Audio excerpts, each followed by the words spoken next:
L'Évangile de Marie-Madeleine est un texte non négligeable et controversé qui suscite l'intérêt et la curiosité de nombreux chercheurs, théologiens et passionnés d'histoire religieuse.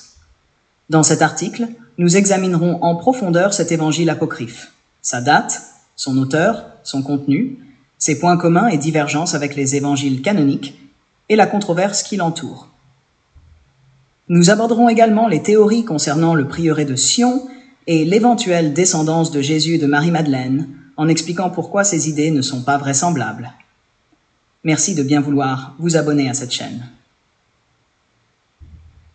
L'Évangile de Marie-Madeleine, également connu sous le nom de l'Évangile selon Marie, est un texte gnostique dont les fragments les plus anciens datent du IIIe siècle.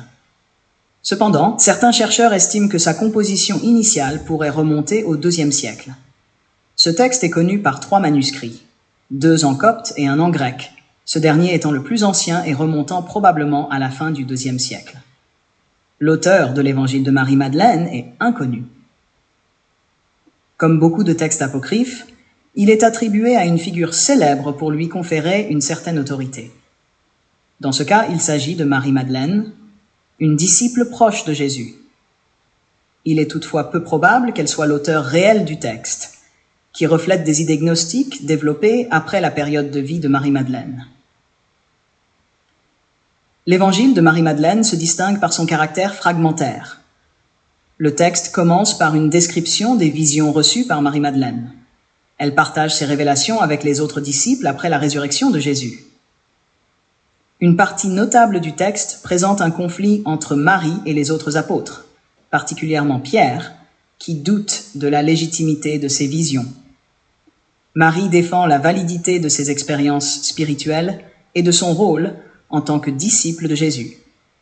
Le texte contient des enseignements ésotériques sur la nature de l'âme, son ascension à travers différents niveaux célestes et la libération spirituelle.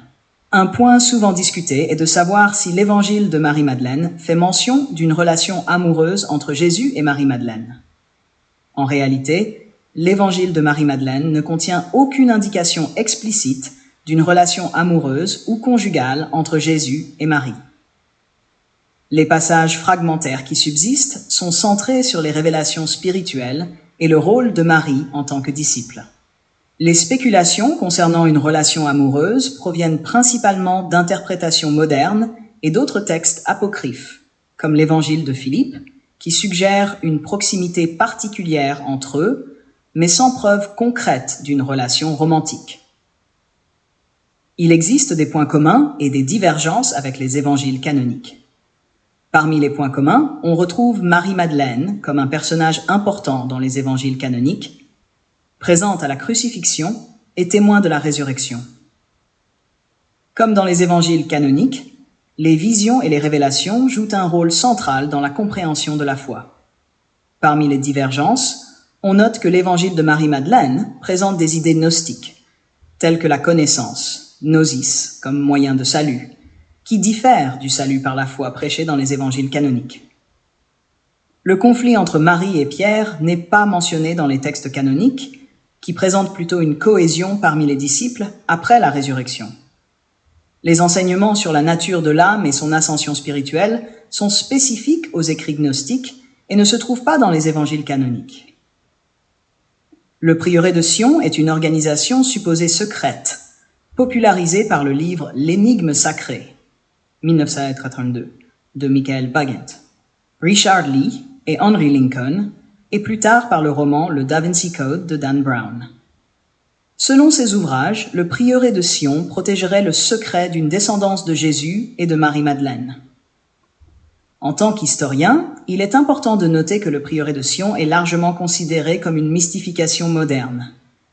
Les documents censés prouver son existence ont été créés par Pierre Plantard, un Français avec une histoire de fabrication de mythes. En 1956, Plantard fonde l'association appelée Prieuré de Sion, mais elle n'a aucune base historique avant cette date. Plantard a fabriqué des documents, y compris le prétendu dossier secret, pour soutenir ses revendications, mais ces documents ont été largement démasqués comme des faux. Il n'existe aucune preuve historique sérieuse pour soutenir l'existence d'une telle organisation avant le XXe siècle. L'idée que Jésus et Marie-Madeleine aient eu une descendance est une spéculation sans fondement historique. Les évangiles canoniques et les premiers écrits chrétiens ne font aucune mention d'une relation conjugale ou de descendants de Jésus. Cette théorie repose principalement sur des interprétations modernes et sensationnalistes plutôt que sur des preuves solides. L'évangile de Marie-Madeleine est considéré comme apocryphe, c'est-à-dire qu'il n'est pas inclus dans le canon officiel des Écritures chrétiennes. Les premiers conciles de l'Église ont rejeté de nombreux textes gnostiques en raison de leur doctrine divergente par rapport à l'orthodoxie chrétienne. La publication et la diffusion de cet évangile ont suscité des réactions mitigées. Les chercheurs et les théologiens gnostiques y voient un témoignage précieux de la diversité des premières croyances chrétiennes. En revanche, certains défenseurs de l'orthodoxie chrétienne le considèrent comme hérétique. Le roman Le Da Vinci Code et son adaptation cinématographique ont amplifié l'intérêt et la controverse autour de l'évangile de Marie-Madeleine. Bien que le roman soit une œuvre de fiction, il a popularisé l'idée d'un mariage entre Jésus et Marie-Madeleine et d'une descendance secrète. Ce qui a conduit à des débats passionnés et à une confusion généralisée sur la véracité historique de ces affirmations.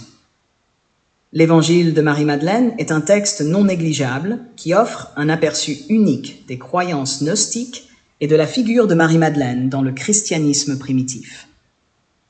Bien qu'il présente des divergences significatives avec les évangiles canoniques, il enrichit notre compréhension de la diversité des traditions chrétiennes anciennes. Les théories sensationnalistes, comme celle du prieuré de Sion et de la descendance de Jésus, doivent être abordées avec un esprit critique et un scepticisme sain, étant donné leur manque de fondement historique. Merci d'avoir lu cette analyse. Grand merci à vous de vous abonner à cette chaîne et de liker cette vidéo. N'hésitez pas à visionner ma vidéo relative aux relations entretenues entre les Rothschild et Macron.